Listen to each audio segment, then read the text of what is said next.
Love it or hate it, Spider-Man 3 is a movie full of interesting ideas, chief among them being the black suit and the creation of Venom, only for the character to appear and die all in the same movie. Or did he? Well, what if I told you that Venom was supposed to spin off into a movie of his own, which took place directly after Spider-Man 3, that saw Eddie Brock trying to convince the world that Venom was actually a hero? Well, that's the movie we'll be discussing today, with the help of the film's writer, Jacob Estes, as we break down the development, plot, and cancellation of Venom. The year was 2007. Spider-Man 3 had just released to mixed critical reception, but had gone on to become one of the highest grossing movies ever made up to that point. In the run-up to the film's release, there were already rumblings of a potential Spider-Man 4, but after the threequel's unprecedented success, it became clear this franchise had no intention of slowing down. Spider-Man 4 swiftly entered active development alongside a spin-off based on Venom. The project was under the watchful eye of the former head of Marvel Entertainment, a key Spider-Man producer and general Venom enjoyer, Avi Arad, who was set to produce. Working with him was an executive from Sony's Columbia Pictures, Rachel O'Connor, and she knew just the man to crack the story, Jacob Estes. There was a woman at Sony, a really great executive who's now a great producer named Rachel O'Connor. And she had brought me this incredible script called 1 Second After. We just connected on that material, so when Venom came up as a potential writing assignment, she reached out to me. Estes didn't grow up as a comic book reader, but was a fan of the existing Spider-Man movies, and let O'Connor know that he was interested in the project. I did not grow up reading comic books, and first time I was even introduced to Venom in general was when Sony was asking me if I would, consider doing it, and they sent me 800 pages of comics, which I read on an airplane on my way to the Cannes Film Festival, all at once. And I got through the Cannes Film Festival and got on the phone with the studio about it and just started riffing based on what I read. We were thinking about, the Tobey Maguire Spider-Man world and having this be an extension of that sort of fun world. And while the pitch to Estes was an extension of Sam Raimi's trilogy, the studio also wanted the movie to reflect some of the darker elements of Venom's character. It was really inspired by Sam's movies, which I loved, but the mandate from the studio at the time was also to make a hard R. As Estes began to work on the script, it became clear that time was very much of the essence. The writer's strike was looming. I think it was coming up in about a month by everybody's estimate, and the job came about right before that. Basically, I just looked everybody in the eye and said, I could get you a draft in a month if you really want me to. And so then they said, okay, and they commenced me, and I wrote this draft in maybe 3.5 weeks or something, handed it in, and then we all went on strike. With such a short turnaround time, the studio gave Estes the freedom to work on this draft essentially unencumbered, save for one specific stipulation. I don't think there was anything I wanted to put in but couldn't, because I just was firing off every single thought I had in real time just to get a script done before the strike. I remember I put a lot of Bonnie and Clyde in there. Were there ever plans for Spider-Man to show up physically at all, or? No, I don't even think. If anything, the creative direction from the studio was, let's not do that. But I don't think that I really had an impulse to want to do it. And while the film was never officially cast, it was written with specific actors in mind. They didn't know for sure that it would be Topher Grace. But in this case, I think I did write to Topher's voice and was thinking about him. In the role of Cletus Kasady, who becomes the villain, Carnage. I wrote it for Martin Donovan. That's who I wrote for. And for Eddie's partner in crime on this adventure, original character Honey Horowitz. Honey Horowitz. I wrote that character for another actress whose name is escaping me. In further correspondence, Estes still couldn't recall, but his best guess was possibly either Maya Rudolph or Rashida Jones. As the strike was mere days away, Estes delivered his script to a warm reception, and Arad was pleased. According to Estes, what I most recall is that he was wild about the idea that the villain was all about creating chaos, and he was very excited about the anarchic spirit of the script. To that point, there was also talk of him taking on an even bigger role. At the time, there was no talk necessarily of me as director, but eventually there was, as the writer's strike started, whether or not I would could come in, even though we were on strike, and start doing previs as a director on it. Faster than this all came together, it would all come crashing down. But before we delve into why that is, let us, in a Hema Studios exclusive, take a deep dive into Venom. Our story begins at dawn in New York City. News stations report on the previous night's brawl between Spider-Man, Sandman, and the alien villain Venom, as hazmat firemen and cops clear the debris from the battle. At the San Francisco Opera House, opera singer and lover of all things theatrical, Cletus Kasady steps up for his audition. However, the opera's director, Winston Wentworth, isn't hopeful. This is the 7th time he's auditioned.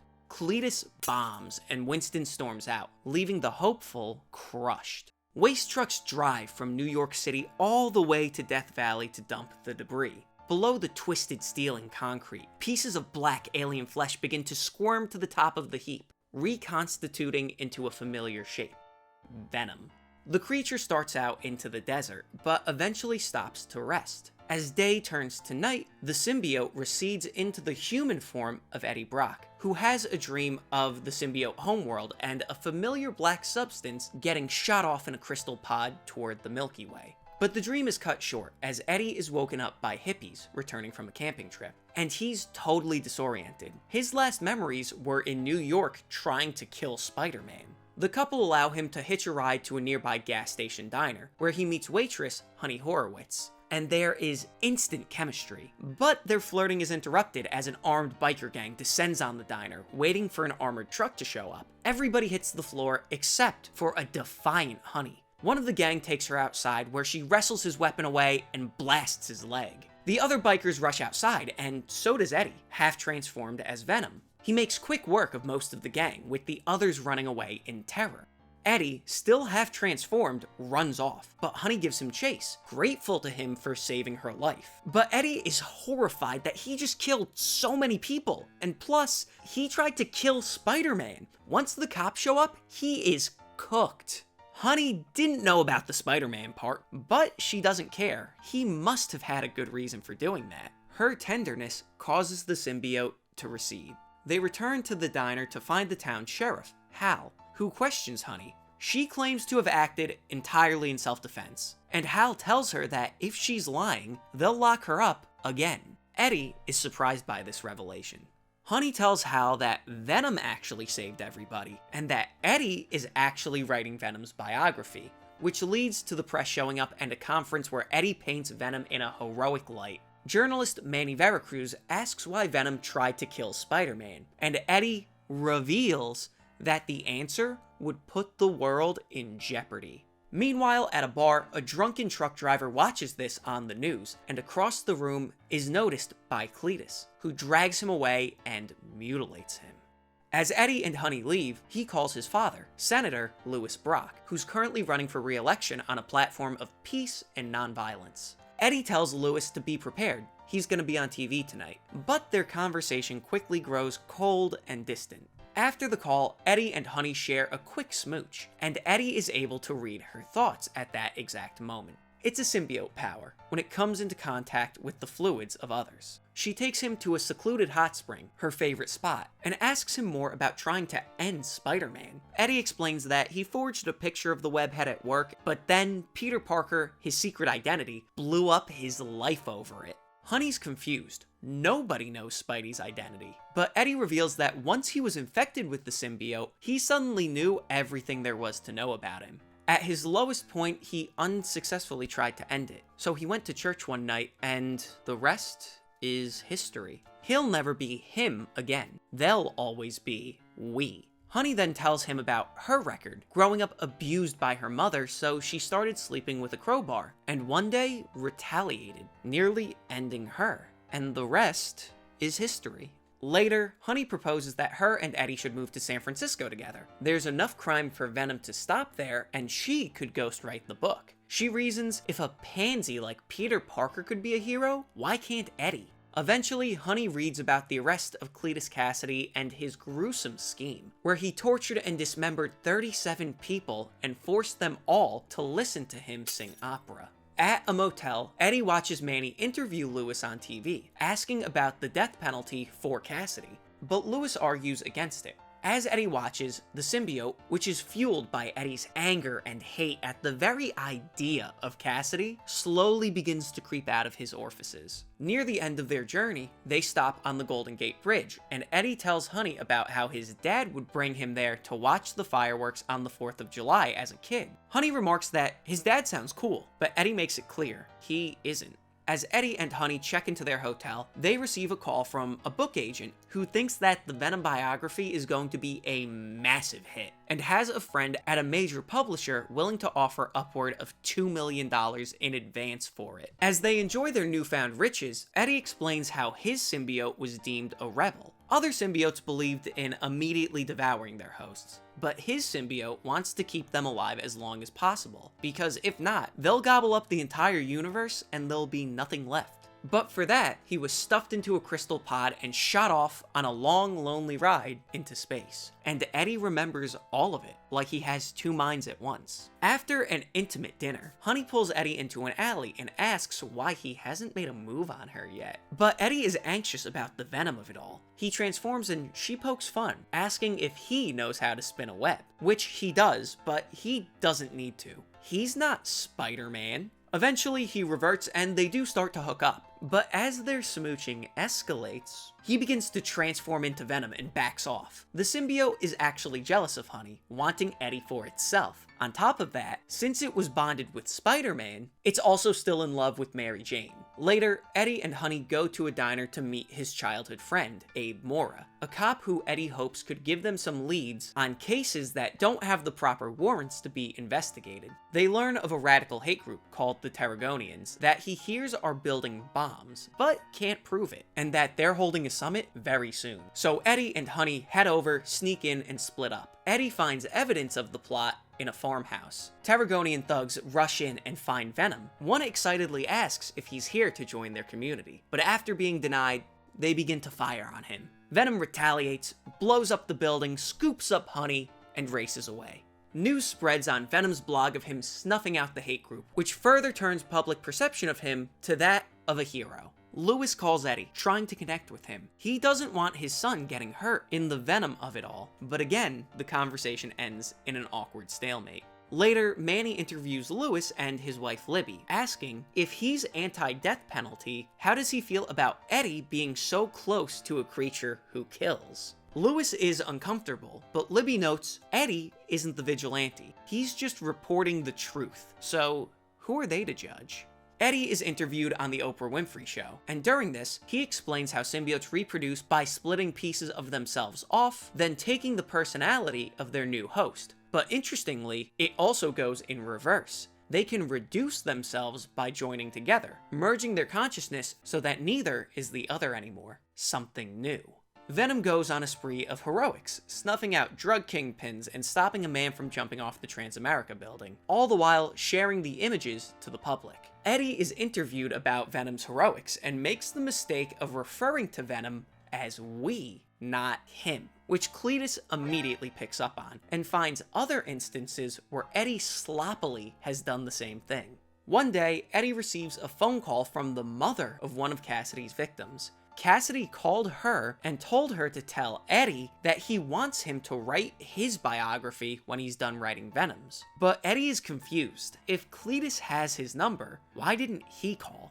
Kasady thought that this would be more dramatic. Eddie goes to meet Cletus in jail. He goads Eddie, getting him mad enough that his hands involuntarily turn into venom claws. He's been caught, and after just a little more prodding from Kasady, attacks him. Cletus relishes in this, singing with joy. He takes a bite out of Venom, and a mix of both of theirs and Eddie's and Spider-Man's memories swirl in both their minds. Guards eventually pull Kasady away, and in this scuffle, Venom accidentally snuffs out 2 guards. He liquefies and slips out of a grate on the floor. In Cletus' cell, the symbiote and he bond to create something more sinister than either, reborn as Carnage, gruesomely dispatching a slew of guards. Back at the hotel, Honey watches a news report with the security footage of Eddie transforming, attacking Cletus, and ending the guards. Eddie manages to sneak back to the room, but finds it abandoned. Honey left him a note. Venom was progressively more violent and inhumane as his heroics wore on, even torturing some of his victims when they were still alive, which left her very uncomfortable. And that security footage was the last straw, so she sold him out to Manny Veracruz. Now the whole world will also know Venom's sinister side. Eddie then notices one last lead for Mora, Casey Childs, who's responsible for vile crimes against women. A rageful Eddie hunts him down and rips the door of his house open. Childs cowers him, saying that he just admitted to those charges for attention. Venom reads his thoughts and sees him corner a woman outside of a gentleman's club and do the disgusting deed. Guilty as charged. Eddie then goes to the club and tells that same woman that Childs is gone. But she's disturbed. He paid her to do that to her outside of the club, as a little bit of roleplay. At this point, Eddie is dejected and lost, so he goes to his parents' house, and it's a tense scene. Lewis asks if there's a way to separate him from the symbiote, and Eddie tells him that after Spider-Man blew them up and they reintegrated, they became a totally singular being. Not that he wants it removed, it gives him a purpose. He is a hero. His parents stare at each other and ask Eddie if he's recently seen the news. They let him know that when he attacked Kasady, he turned him into a symbiote, who then escaped from prison. A gutted Eddie excuses himself to his room, and is eventually joined by Libby, who tells him that he can still fight to make things right. Just then, police surround the house. Lewis called them. Eddie isn't their son anymore. Eddie escapes and begins to walk back to San Francisco. On his trek, he's recognized and approached by 2 fans of the Venom blog, brothers Justin and Joseph. They ask if he's just gonna wimp out after the monster he created already took out 300 people? Eddie's totally confused, so Justin shows him on his phone a graphic news report from Manny Veracruz of Cletus's disgusting deeds. Eddie gets so mad that he momentarily turns into Venom, then takes off to stop him. Justin gives him their bike, telling him that if the symbiote has Spider-Man's memories, maybe Eddie could find his inner Spidey and stand a chance against Carnage. On his journey back, Eddie stops at a church to go to confession, but notices the priest is a redhead, just like Cletus. He jumps out of the booth to find everyone in the building either slaughtered or fading, as Cletus emerges and quickly escapes. As Eddie returns to San Francisco, a phone rings, but it's not his phone, it's Justin's. He forgot to return it to him when he ran off. The caller ID reads one name, Carnage. Cletus from the San Francisco Opera House thanks Eddie. He got to experience so many good memories when he snuffed all those people out. He then swallows a box of gunpowder, lays on a bed of explosives he recently acquired, and blows up the building with him inside. Cletus and the symbiote are now also reintegrated. No separating them. He then goes to the Brock mansion, attacks the couple, ends their dog, and leaves a note behind for them. He then takes a helicopter to the site where the symbiote first landed and retrieves the crystal pod it was trapped in. Soon after, Eddie receives another call on Justin's phone, and it's Lewis. Eddie rushes to the Death Valley Diner and tells Honey that Cletus came for his parents and told them that he's also coming for her. He's going after everybody that Eddie loves. Honey thinks that Cletus might be following Eddie, so they take off. Eddie tells her that his parents rented a villa in Mexico and tells her to go meet them. They're expecting her. She'll be safe there. Honey rejects that. She encouraged Eddie, so she feels equally responsible for all of this. She wants to help him set everything right, and tells him to infect her with the symbiote. Together, they'll stand a chance. Their car pulls off the side of the road behind some boulders, and Eddie and Honey finally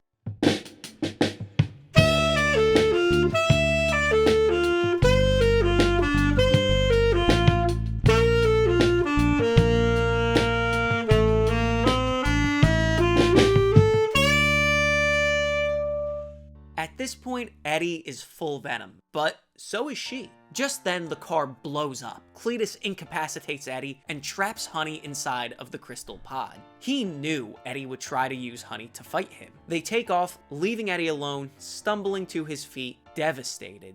When out of seemingly nowhere, Manny Veracruz appears. He remorsefully hands Eddie an envelope, inviting him to Cletus's 4th of July grand finale performance on the Golden Gate Bridge, despite today being August 12th. He told Manny that if he or Eddie tried to warn anybody, he'll go to Mexico, end the Bronx, then end Honey, and then end twice as many people as Eddie thinks he will on the 4th of July. He then hands Eddie a briefcase with money he recently received from signing a book deal of his own to write Carnage's biography, about $3 million. But he doesn't want it. He wants Eddie to use that money to try and stop him. But Eddie tells him to give it to Libby to donate to charity, and to tell his family, even his dad, that he always loved them. Eddie hides out until the 4th of July and goes to a packed Golden Gate Bridge. The crowd watches in awe as rockets shoot out of the bay and helicopters ascend, dragging a massive glass stage up from the bottom of the bay. Honey, in the pod, sits in the middle. Also there, in a steel cage, is Winston Wentworth. Cletus rides a rocket out of the water like a horse, singing in Italian about Eddie. He jumps off the rocket with symbiote wings. As the crowd realizes what's happening, everything goes into chaos, and Venom leaps into action. Carnage drops Winston's cage off the stage. As it plummets, it's stopped by a web. Looks like Venom finally channeled his inner Spider-Man. Venom tries to swing underneath the stage to get Honey, but Carnage has rigged a rocket to the pod to shoot it into space, and it's ticking down. Venom uses his webs to tilt the stage at the last second and shoot the rocket down toward the bay. With Honey relatively safe, Venom and Carnage come face to face, and it is on. They eventually fall off the stage, catching themselves underneath the bridge. Venom winds up pinning Carnage and biting him. As they fall toward the bay, Venom digs deeper as Carnage realizes what Eddie's plan is, struggling to pull away as they begin to merge into one being. As they sink, they resolve into something neither good nor evil, but something new.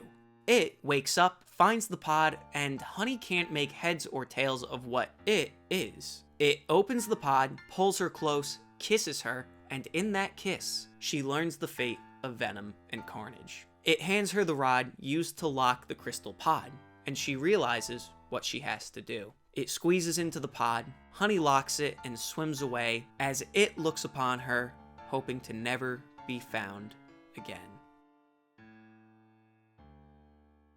This script is so dense with so many fascinating ideas, and despite being decidedly darker than the Spider-Man trilogy, the movie's tone still cleanly fits inside of that world. Eddie feels consistent with his Spider-Man 3 counterpart, and Cletus Kasady feels like a theatrical Sam Raimi horror movie character.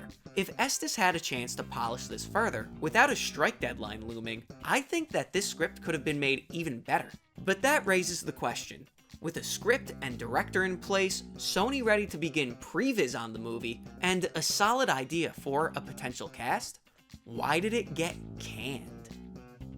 The one thing I can tell you about the end of this project was to do with the fact that it was a hard R in its conception and in the writing. And at the time, at least, the business model for the Spider-Man Marvel Universe stuff included a ability for Marvel to kill anything they wanted to that wasn't PG-13 and under, or something to that effect. And for whatever reason, at the time, I think they wanted the project back, or not to happen with the hard R, quality. And so everything kind of ground to a halt. And suddenly we were having discussions about how to rewrite it in a softer PG-13 way. And that's when we were going on strike, and I think I bowed out shortly thereafter.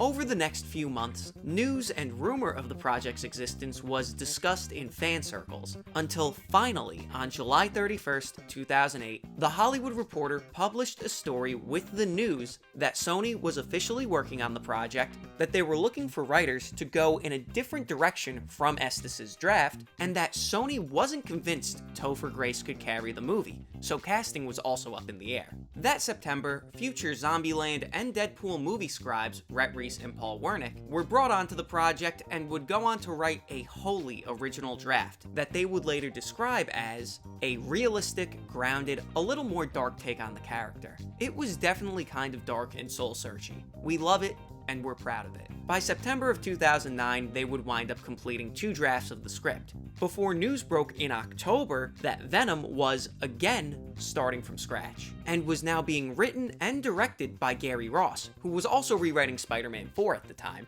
and that Topher Grace wasn't expected to be returning. At this point, if there was any question of if the film would even still connect to the existing Spider-Man movies, it was seemingly put to rest definitively on January 11th, 2010, when Sony announced that they were scrapping Spider-Man 4 and rebooting the franchise entirely, effectively ending this Raimiverse version of a Venom spin-off. But that's the story of Venom, and the end of yet another episode of Canned Goods, this time featuring Jacob Estes, who I'd like to thank for taking the time to sit down and discuss his time working on Venom. His expertise and generosity is what made this video possible. So again, Jacob, thank you.